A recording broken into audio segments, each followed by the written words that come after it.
Good morning, wrestling fans. Welcome to PWR Today. It's Monday morning. It's September 13th, 2021. The man they call Meat It and the lovely Linda K over a big weekend. Linda, how you doing? I'm doing all right. We're just in the cusp of autumn kind of approaching, and I'm a little confused on the seasons because it's been hot, it's been cold. You mean like Chris Cornell seasons? That song? Yes. Oh, because I love that song. Yeah. By the way, you probably don't know this. Chris Cornell is probably my favorite vocalist. I did not know that. Love me some Chris Cornell. Get it solo, get it Audio Slave, get it Soundgarden. Mm. Give me some Chris Cornell. I did catch Chris Cornell solo and Audio Slave, obviously when it was here, but yeah, good stuff there. Saw Soundgarden at probably one of their last couple shows before they busted up Soundgarden down at the Aragon Ballroom. Ooh, Chi-Town. Yeah, you said you were working for Laser at some point. I might have been going there when you were working there. I won a contest to hit the bus and head down to Chicago. Ooh, I miss those good old days. Good Good old radio days. Craig Kilpatrick. Ah. All right. Enough about music. Let's talk about the big weekend we had. Obviously, a big sports weekend around here. You know, the preseason is finally wrapped up, and football. You know, can't wait for the NFL season to start next week Sunday. Right. Brewers throw a no-hitter on Saturday. I mean, we got that going on. I was going to say, I remember seeing that breaking news headline going down the bottom of my screen about that Brewers no-hitter, second ever in Brewers history. Second ever in Brewers history. And it's great to have the catcher from the first ever in Brewers history actually on the call for it. So, but let's talk about the big weekend in wrestling. First off, very, very big positive news here. Our friend, well, in your case, your boss, our uncle, Al Snow. Did you see the news on Al? I believe it was first reported by TMZ. Al Snow out training, and we've seen Uncle Al's videos of him working the paddles, you know, on the beach. Well, Al's out on the beach, and apparently one of the riptides started pulling a young man out. Al jumps into action, said he saw the lifeguard was on their way, but by the time the lifeguard would have got there, it may have been too late. Jumps in the ocean, saves him, pulls him back in. By the time he pulled him back in, and he said he grabbed him by the arm right before another wave was about to take him. The lifeguard had to help Alan, I believe, is my understanding of the story, because he said he was exhausted. I mean, that riptide is no joke. Our Uncle Al, our hero. Linda, your thoughts? I was just about to say, Uncle Al, a true hero. Wow, ever since I saw that, heard that, I saw his lovely wife Jessica make a post about that. I remember like having to look twice. Did I read that right? And right. Then yeah, and his friend Chad, who was with him down there in Florida, I was just like, wow, that is, when they say people or things, people are there for a reason, things happen for a reason. Like, wow, and then I saw that piece that TMZ did with Al and him calling in and telling his story, and yeah, it's amazing to hear. Just again, Uncle Al being a true hero, and wow, that was crazy to see, and just thank goodness Al was there, right place, right time to help the kid out. And again, we know that Al, if he was in the place at the time, would do the job. Obviously, no pun intended in wrestling, but Al, I mean, without thinking, went ahead and took care of this kid and brought him back in, rescued him. I mean, honestly, there's been talk on the internet over the weekend. Why don't we just reboot Baywatch now and Al can play the David Hasselhoff role? The Hoff? Why not? Why not? Pull it I mean, because off. we know Uncle Al's cut, right? I mean, he's out there on the beach doing the workout. So I think it would work perfectly. Would you watch? I mean, of course we would watch, right? But take yourself out of our lives for a second. Would you watch Al Snow as the new David Hasselhoff on Baywatch? Absolutely. I think it works. Yeah. And, thank goodness things, worked out fine for the kid, for Al, for everyone involved. And I will say, watching that video he did with TMZ, him, talking about how the kid told his mom, like, oh, that bodybuilder saved me. And he, having a smile about that.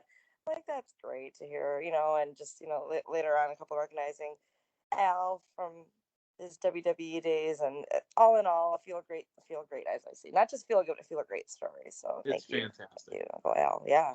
We were so excited to talk about Al, and our friend, right? We were so excited to talk about Al. We forgot about our sponsor, Linda, who takes care of us. Speaking of Uncle Al, make Right. sure to go to collarandelbowbrand.com.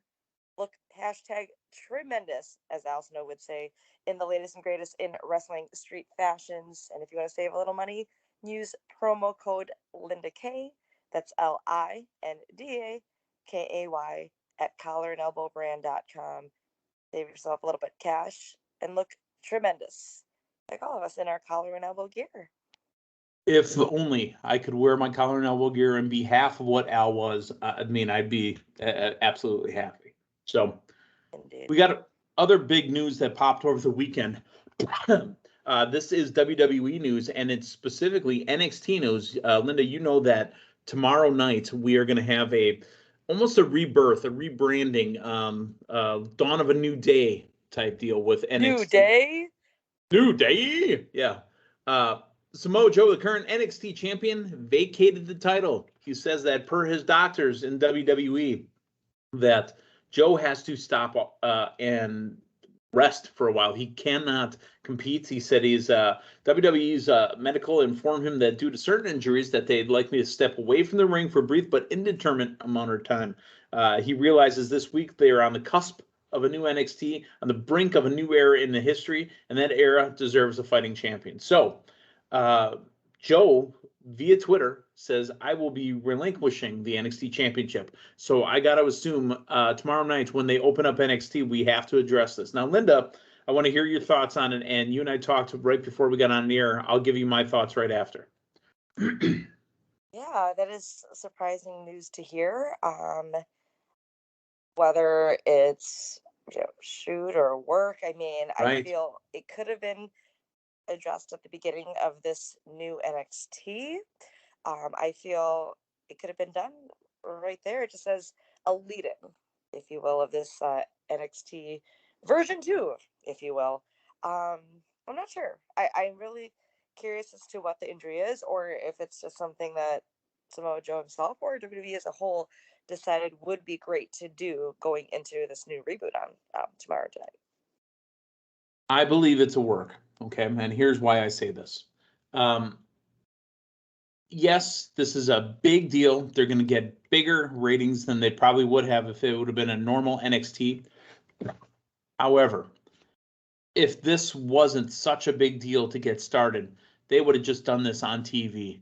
The fact that Joe had to do this on Twitter, I don't believe was his choice. I think it was done to keep it away from distracting from the brand new NXT. So I don't particularly like it. I'm not a big fan of it, and it's already put a little bit of a stank on the NXT relaunch. So, do you think this new NXT will begin with just a brand new tournament, or Probably a tournament. Okay, Right. but I mean, mean, that little sound you just made there is how I feel. well, I mean, but they keep mentioning new faces coming in, so perhaps that is New face. I mean, that perhaps would be the lead-in coming into tomorrow night. So, I mean, I think we'll still see Samoa Joe out there and addressing it. What needs to get done. Mojo But Rawley? no, what? Did you say the new Mojo? And I was like, Mojo Rawley? Oh, no. I just think that we'll still see Samoa Joe out there. Okay. Yeah. Well, I don't know. I'll be watching either way. We'll be watching. Of course, we'll be watching. I guess that while we say out loud, it's not a war, we know out loud it's not a war. Does WWE, the company, on NXT do a shot across the bow to get the news cycle for wrestling this week on their side? I would think so. I mean, even with this pulling the title, or I mean, allegedly, maybe, I don't know, having it be this tournament to catch more eyes onto the new product, the reboot, the relaunch, and just making something big out of, or bigger, I should say, out of this whole, Right. Reboot of NXT. Like the reason for it even happening and just making it even bigger, drawing more eyes, a new audience. And on a night where they're not going head to head with another huge live show. Yeah. Okay. All right, let's talk about those huge live shows that we had on Friday. Now, it wasn't live. Rampage was taped in Cincinnati last week, Wednesday, but SmackDown was definitely live, and they were definitely live at Madison Square Garden. So they put a lot of their eggs in a basket here. The return of Brock Lesnar. Again, the the very muscular onion. You I know what? always think of that. Like as soon as he came out, I thought of that. Just Yeah. you saying that. And it's a new look for Brock. They got the lumberjack look. Did they say? Did I hear Pat McAfee? I almost said Corey Graves, but did I hear Pat McAfee say from Saskatchewan? Is that where he's at now? They've said it more than once. Okay. So from the deep, deep woods of Saskatchewan, Brock Lesnar with the lumberjack look and the facial hair and the I don't know what to call that, ponytail at the top of his head that he's been growing out. But you know what? So what? Who cares? The show started off with Roman Reigns and the family, the bloodline. You had the Usos and you had Paul Heyman. Here comes Brock. Brock dropping a truth bomb. Paul, I want to know one thing. How come you tell the Roman Reigns here I was coming to SummerSlam? Wow. So it looks like, and we're going to kind of fast forward through the show here, but it looks like that Paul Heyman still technically works for the bloodline, for the tribal chief. Your thoughts on the whole Brock Lesnar, the bloodline, the Usos, Roman, Paul Heyman story that we have? Well, I popped most at Paul Heyman giving us that. Ladies and gentlemen. Yes. Gonna say that. Like that was a turn. Like, oh my God, is he going back to Brock? No, I sensed it. Just the fear, I guess, of having Brock in the ring with him. Like, let's make Brock happy. Put him up. Almost gave him that 5. I know that was just awesome to hear because we have not heard that intro in so long. Yeah. Of course, that MSG audience loved it. I loved it from home. Yeah, so that's what I popped most at. But I did give like out loud in my living room once Brock said, "Oh, why didn't you tell them that you knew I was going to be at SummerSlam?" I was like, "Oh, this is tremendous." So I loved that. I also, loved how he almost got Paul Heyman in that F5 and then Roman Reigns coming in, and so it kind of leaves that lingering want, that tease about when we'll get Brock and the new Roman Reigns. The first match was a big 10-man, and I say big because Big E was in it, a big 10-man match. Big E, the Mysterios, King Nakamura, and Rick Boogs took on the team of, Rick Boogs, Sami Zayn, Apollo Crews, Otis Ziggler, and Robert Roode. Now, Sami Zayn, there is talk, I was going to slide this bit of news in here. Sami Zayn's contract may be expiring by the end of the year, and Zayn, keep an eye on Sami Zayn, folks. There may be a chance that dude he would be one that might show up in AEW. But let's go back. So, big 10-man match. Sami Zayn introduces his friend Trey Young of the Atlanta Hawks. Now, that's a heel move. Even though Sami Zayn was wearing a Knicks jersey the whole time, which Madison Square Garden, the home of the Knicks, the Atlanta Hawks, Trey Young, who's kind of a trash talker. So, it just made complete sense. Your thought of the whole thing here? Well, when he came out, I thought about his trash talking against our Milwaukee Bucks, right, during the playoff run this past season. So obviously, he had a big part in knocking out the Knicks. And talk about that true heat coming on. I give him. I mean, he had balls. Well, he does because he is quite a cocky kind of guy, and great for him to play along with Sami Zayn, the whole heel move, to have him at ringside.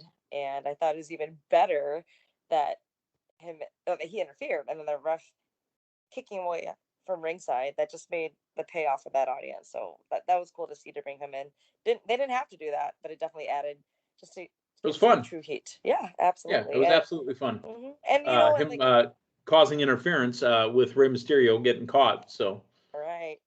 I was just gonna bring up how we started off Raw with a huge tag team turmoil, and now we have SmackDown with this big 10-man tag match. But it was just done in a different light on SmackDown that I think just was more well recepted, and I thought worked out really well to kick off this huge SmackDown at MSG.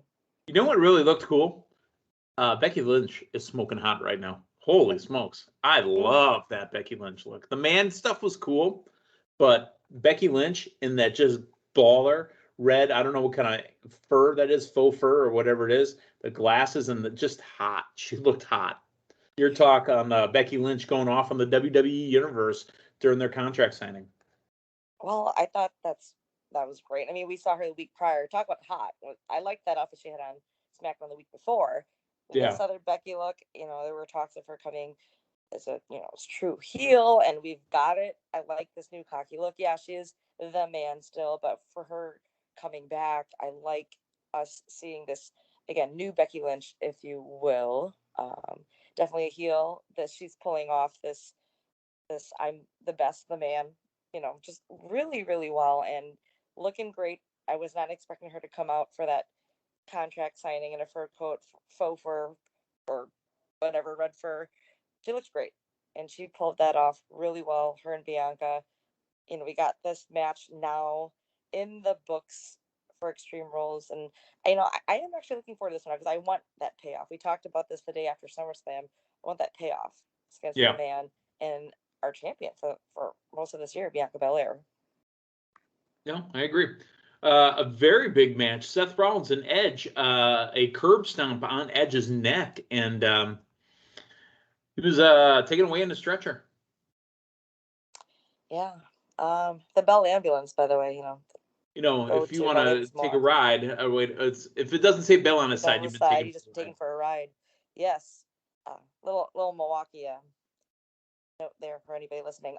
So yeah, I mean, I'm glad we got Seth and Edge finally. This, once again here on SmackDown has been leading up, and we got a great match. And gosh, Seth got the best of Edge, especially at the very end, and that curb stomp on him. And I hope to see Edge back in the ring.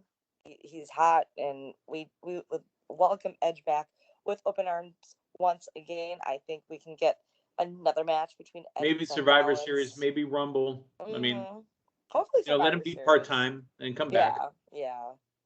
But yeah, we got that great match again with the hot MSG crowd, and it was something I was looking very forward to on SmackDown last week as well. And we got that huge lead up. Seth, speaking of cocky, just like Becky Lynch, Seth Rollins, I love his theme song, him coming out. Like, he's just working this new Seth Rollins really well. And I think the way everything was packaged, and if this is a way to let Edge rest, I think it was done really well and believable with, just what Seth Rollins did at that very end of that match. And then, of course, the curb stomp to Edge's neck. Absolutely. Let's talk about the tag team titles that were on the line. The Street Profits and the Usos. The Profits get the win, but by disqualification, so the titles stay on the Usos. What did you think of this match and the ending? I mean, I figure that the Bloodline would be involved in some regard, as they've been helping Roman as well. I didn't think the titles were going to change hands. I figured we were going to get a great match. I mean, both tremendous tag teams. I feel we could get this match leading up to Extreme Rules, and that's what I'm most looking forward to. Actually, perhaps we might get a title change, or maybe not. But I think having Street Profits and Usos work a program together is a great idea, just because I think they mesh well, and I've been enjoying it. Hopefully, we'll get more of it leading up to the next pay-per-view. Yeah, absolutely. Now, all throughout the night, we were waiting for Roman Reigns to say if he was going to accept Brock Lesnar's challenge. In Brock Lesnar's words, now go ask your boss before he fires you if he accepts my challenge for the Universal Championship. Funny stuff. Roman came out and says he would accept it only after he's done beating down Finn Balor. Now, there was a little pause in the music. I'm like, I think it's going to be the Demon. I have a problem with it. I love the Demon, right? Okay. I feel like it's wasted here. There is no chance the Demon's beating Roman Reigns. Oh. So why bring out the Demon? Why crap on the Demon? The Demon should be special, and when we see the Demon, we should think he should be unstoppable. Why? Yeah, that is a really great point. But I think maybe it's just a move for WWE to bring a more shock value right now, given what AEW is doing right now as far as returns, surprises. You know, they already had Finn Balor and Roman Reigns on this program, so why not bring out the Sure. Demon just to create some buzz? But you know, you bring up a great point. The Demon is special. He should be out And then there. last time we saw the Demon, didn't he lose to Bray Wyatt? I think so. Yeah. Yeah. Do you think it would have been? I was gonna say it would have been Let's hold awesome out if. hope. Let me give you, kind of like when you're watching, the last Packers preseason game, and they say, Yeah. well, here's how they can win. Technically, the match between Roman and Brock doesn't need a belt. There is a slight chance. Let's give it to Finn Balor, and then Brock and Roman go off to the side. Perhaps, but that would make, if the Demon is the winner, that would make Finn Balor now be the Demon for his title reign. I would think. Okay, then sign me up. I wouldn't mind that. Like I Yeah. said, that's the little spot right there. Sign me Okay. up for that. Maybe that is why the Demon came back. Otherwise, obviously, it was already a stacked show. I think WWE wanted to have this show in particular be huge, so And having there the was Demon more come out to at the it. very end. All the reports are that there was dark matches afterwards, and Oh, with yeah, Madison Cena Square on Garden was side, hot. yeah, yeah, absolutely. I mean, I guess I was gonna throw a curveball and say, well, what if the Demon would have just came out at Extreme Rules, but that if he doesn't win, that would Right. kind of make it worse on Right. the Demon returning and not being as strong or as The unstoppable demon with as the he big should be. beard is throwing me off a little bit too. As a picture, Yeah, I mean that was cool to see though. I mean we got that it's still tease cool to see. last week on or the week prior on SmackDown where there was that light flicker and yeah, Yeah, yeah. and then by the way, that demon song is my favorite song. I mean, I love the Bray Wyatt song. Uh, I can't think of the name now. Both of them, heel hurt, whatever. The metal version, the other version. But out of the new music, Finn Balor's song is one of my favorites too. So nice, heavy guitar riff. Love it. Yeah. All right, let's talk a little bit of Rampage from Friday night as well. Okay, the match that we had been waiting on, Andrade El Idolo taking on Pac. Really, at the end of the day, it was Andrade with the win. Now, there was some interference from Chavito. Chavo walks up the ramp and he gets attacked. Andrade done with Chavo. That was a quick partnership, if you will. I guess it's just showing that Andrade El Idolo doesn't need anybody. That he is at AEW, being a strong presence that he can pull off. He finally got this match against Pac, and it was great. Obviously, the two of them. I mean, they mentioned it overall, just the experience on both of them, and it Yeah. was great seeing them kicking off Rampage. But I think that Andrade is just going to keep moving on up. I foresee him having some type of strap at AEW sometime soon. Maybe Sure. a run for the TNT title is what I'm kind of picturing. Maybe. And Eventually, I know really they're two at the heels, end of the but day, apparently Jose told Andrade what happened and he wanted to win that one alone. So that's why they attacked. Now is Chavo done forever? Who knows? But here comes the Lucha Brothers. Pac put him in a what did he call it? The brutalizer, had him in that hold forever. So interview with Darby Allin and Sting, who wanted to address Tully Blanchard talking a little trash. Well, obviously the boys, Sean Spears and was it Wardlow? I'm sorry. It was Sean Spears that attacked Darby Allin, while Sting is basically, mouthing off at Tully. Is there a match between Tully and Sting in the future? sure seems that way. Kind of sensed that even from Dynamite, Right. talking about Sting. So, yeah, I think that can totally happen. I Obviously, mean, we see Tully's Tully had a Blanchard match. Remember, still. he came out in that really nice Mhm. jacket I was with gonna say, FDR. yeah, he's still in great shape. We see that Sting can still work. It can still Let's go. make it happen. Absolutely. All right. A video montage aired from the Adam Cole and Bryan Danielson debuts, including comments from each. I loved actually the comment. You know what? They use these guys in the right way on Rampage. Hey, don't forget, we have these guys. They're not going to work yet. The first match for Adam Cole's coming up next Wednesday against the Elite Hunter, Frankie Kazarian. But here's the guys that we just acquired. I loved it. Yeah. Yeah. It's giving us that want, that need for the two of them to face off someday. Yep. AEW Women's World Champion Britt Baker, Jamie Hayter, and Rebel against the Galaxy's Greatest Alien, Chris Statlander, Rio, and the All Out 2021 Casino Battle Royal winner Ruby Soho in a 6-women tag. The girls obviously win it because Statlander, Rio, and Ruby Soho, and then finally the main event, the Acclaim's Max Caster is back. And then Anthony Bowens had to stop him during his rap because he was going to be filthy. He goes, look, you're already on thin ice. And here comes flying Brian Pillman Jr., decked out in Bengals gear. Welcome to the jungle, Cincinnati's own. Pillman with the win, and I thought it was just a great hour of wrestling. Yeah. I mean, if you're going to close the show having your hometown boy winning, especially just everything we saw. I know you and Matthew already talked about Dynamite, but just everything that took place this past week. Let's not get that hometown send off. That was great to see as well. I enjoyed it. I love Brian Pillman as well, or Junior, excuse me. Just the way it was packaged that whole week. It was a feel good moment. Absolutely. All right. Well, I feel good that we're doing PWR Today all week long, Linda. So I will talk to you again tomorrow, I believe, and we will talk to you guys again tomorrow as well. So for Linda Cave, the man they call me, hey, thanks for stopping by. So long, everyone.